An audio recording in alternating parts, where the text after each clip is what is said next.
निवेदनाच्या अनुषंगानं जे सत्यता आहे ती पडताळणी केली जाईल आणि त्याप्रमाणे कारवाई करण्यात येईल.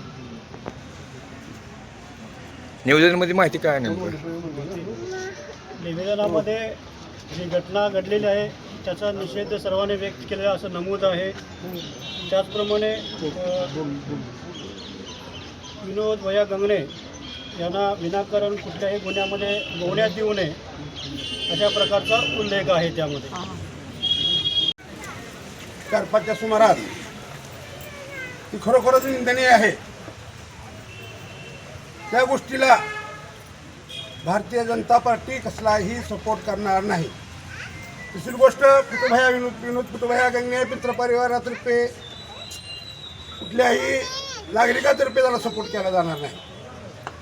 ह्याच्यात जे दोषी आहेत जे CCTV कॅमेऱ्यात चेक करा तुम्ही साहेब, CDR चेक करा साहेब, जे दोषी आहेत त्यावर कठोरात कठोर कारवाई करा.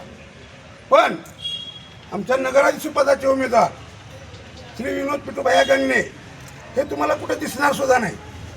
राजकीय दोषापोटी साहेबांना विनंती करतो मी की राजकीय दोषापोटी कुणाचंही नाव ओवलं जाऊ नये. कारण ज्या माणसाचा संबंधच नाही, आम्ही तेव्हा शेतात होता तेव्हा मी सुद्धा संघ होतो, त्यांचा काही संबंध नाही. हां, ह्या झालेल्या ह्या प्रकरणांमध्ये आम्ही तीव्र विरोध करतो ह्याचा. त्याला कठोर शासन व्हावं, पण विनाकारण ह्याच्यात कुणाचंही नाव गवलं जाऊ नये अशी मी विनंती करतो. व आम्ही शांततेच्या पद्धतीत तुम्हाला निवेदन दिलं आहे, तुम्ही ह्याच्यावर आरोपीवर कारवाई करा, ह्याच्या मुख्यमंत्र्यापर्यंत पाठवा, पण विनाकारण कुणाला बोलू अशी विनंती करतो. इकडे